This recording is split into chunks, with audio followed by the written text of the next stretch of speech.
Hello again, everybody. Welcome back to 15 Good Minutes. It's your guy, Coach B, and I'm here with Freddie today. Freddie, my man, how's it going? Pretty good. And you?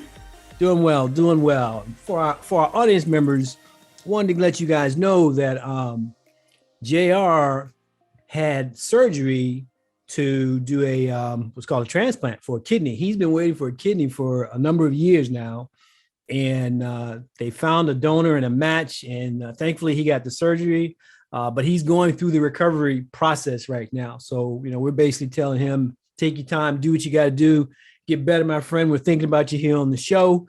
Really happy that he was able to find a match, and now he's just got to heal up and get better. You know what I mean, Freddie? Yep, sir. Hey, so JR, can't wait to get you back in the booth. Absolutely, because you're very opinionated. What we're going to do today, I got a couple things that I want to talk about. I'm going to start off with, the status of the NBA playoffs, Freddie, right? I mean, now we have the Final Four. You got any immediate thoughts on that Final Four? I think it's a very worthy Final Four. We all know what Golden State is and what they've done over the last 5-6 years in the NBA when healthy.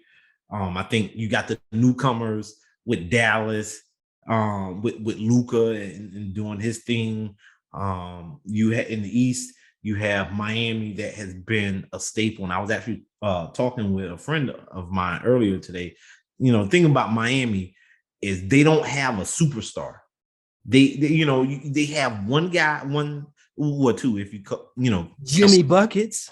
You got Jimmy and Bam, but when you look at it, they don't have major endorsement deals like that. They just go, and you got to give credit to the coaching as well as the front office to where they have instilled a philosophy, play hard defense, and those guys, the two guys that started last night, Strauss and the other guy, I don't know the guy that's playing for Lowry, right? Right, those guys, they have bought in, and they're Miami is a team that and mind you, Kyle Lowry is not even playing, right? Right. If I had to pick, I would say Golden State takes Dallas. Who wins the East? Game 2 in the East. I think that is about as close to a must win for Boston as you can be. I definitely think that Miami. I think they could get out of the East this year if Horford and Marcus aren't effective or play in game. I think you're on to something. I like the Final Four as well. I think the biggest thing for the playoffs so far, up to this point, was not just that Phoenix didn't make it, but that last game, the way that they lost that game in Phoenix.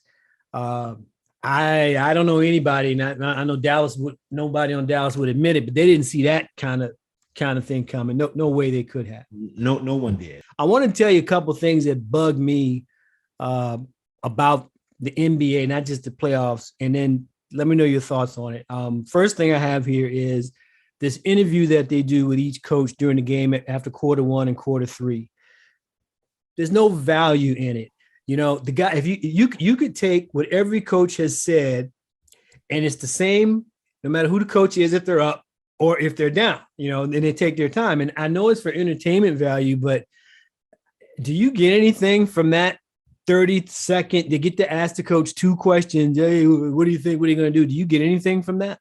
If you're someone that knows and understands basketball, right, then you probably don't, because if you know and understand basketball and you've been watching the game, you know what's going on. You know what the coach is probably going to say. But if you are someone that is not that's not as familiar with the game and everything, then maybe you would, this is the coach of this team or that team or whatever.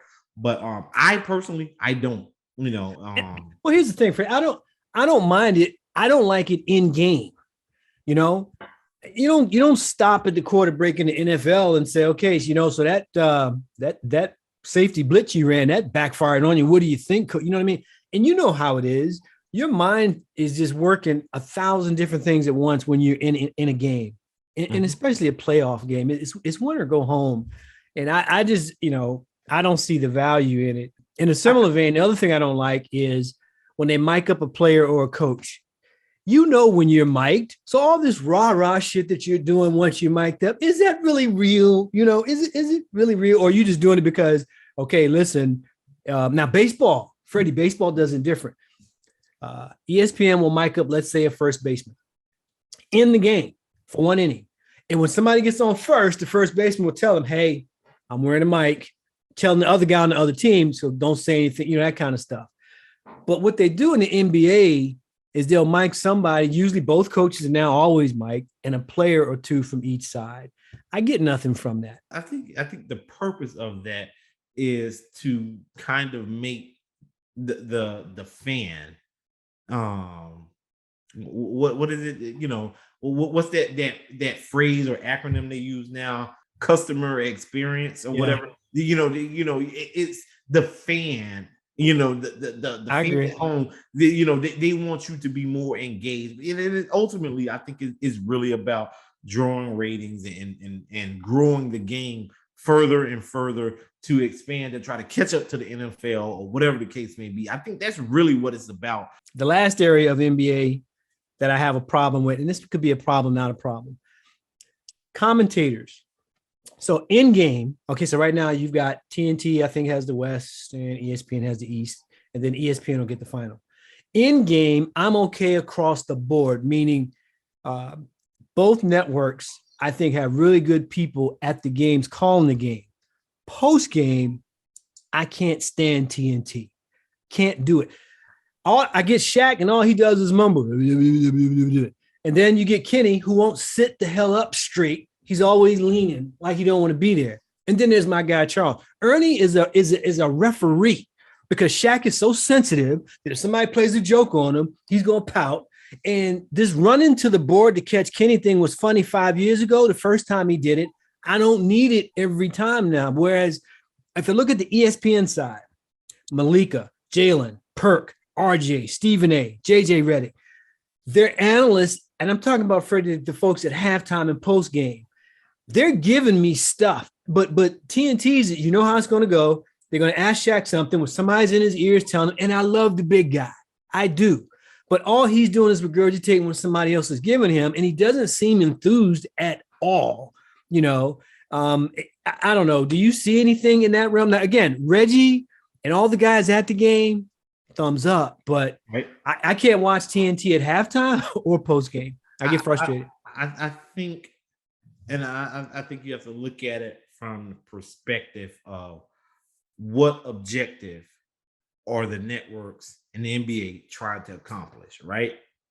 Now, I think when you go with when you tune in to Shaq and Ernie and KJ and Charles, to be honest with you, tuning in for the laughs or the joke. Yes, you're tuning in to be entertained. Yes, 100%. You're tuning in because Chuck won't say something out of pocket. My guy. Yeah. I love him. He's gonna say whatever he's thinking. He's gonna say something out of pocket, and then if he says something and Shaq don't agree with it, then Shaq gonna say, I got all these championships and yada yada. Yeah, I mean, rings. You don't have no rings or whatever. So then Barkley like, well, just because you don't have a ring, you don't. So then it's an entertainment factor. So you're really trying to entertain people that are really up late, trying to pay attention to this, right?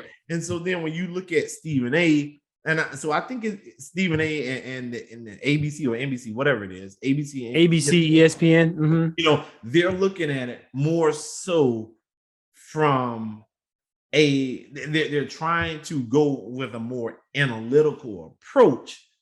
However, the only analyst that you might have with, maybe it be Tim Legler, maybe it be Jalen Rose or whatever, but you have the personality of Stephen A, and whether it be Wilbon or whoever, or Greenberg, whoever the host is, Michael. Right. So Malik has been getting a lot of attention too. She's been getting some good stuff there too.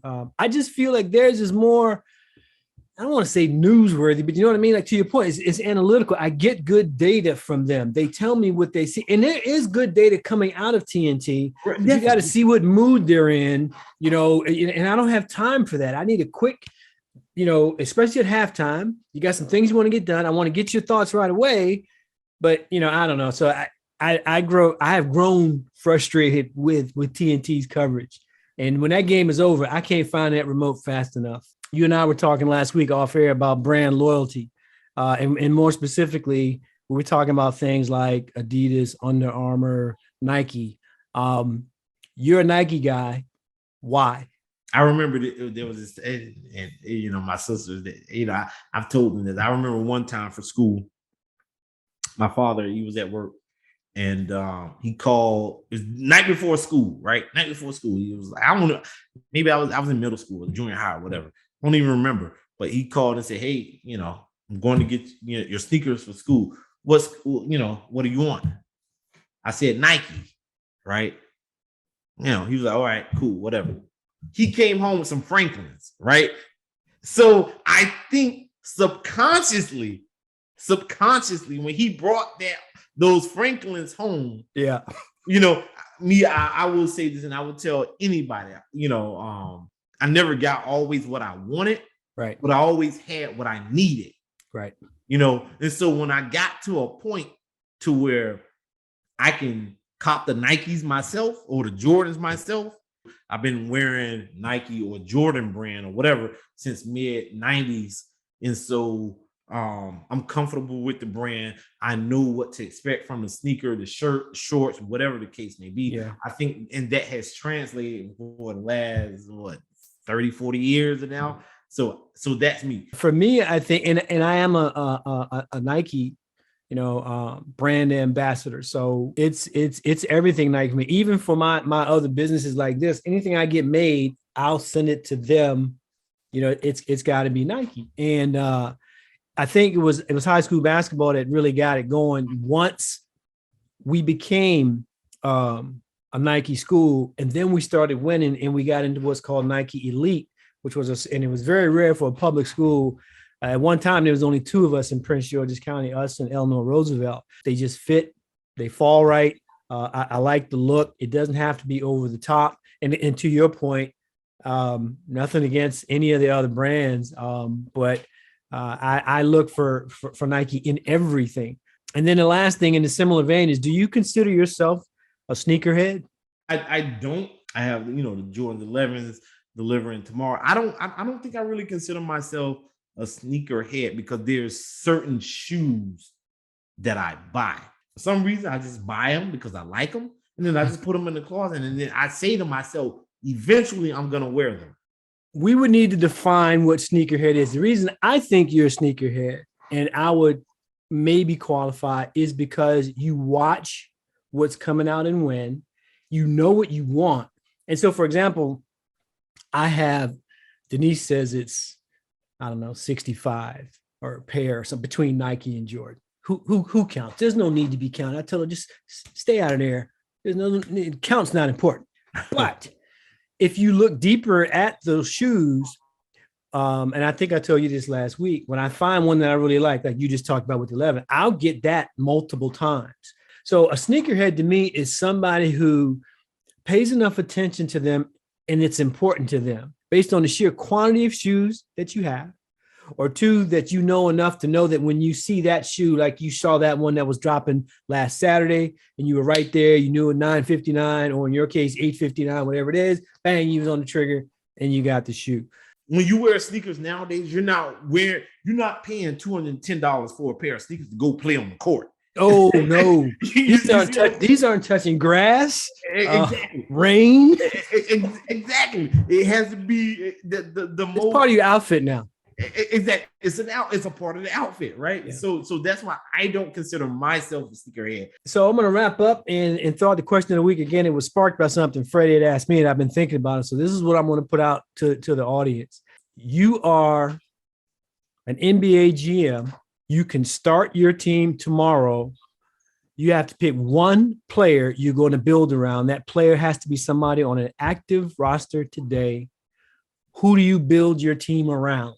It can be any active player.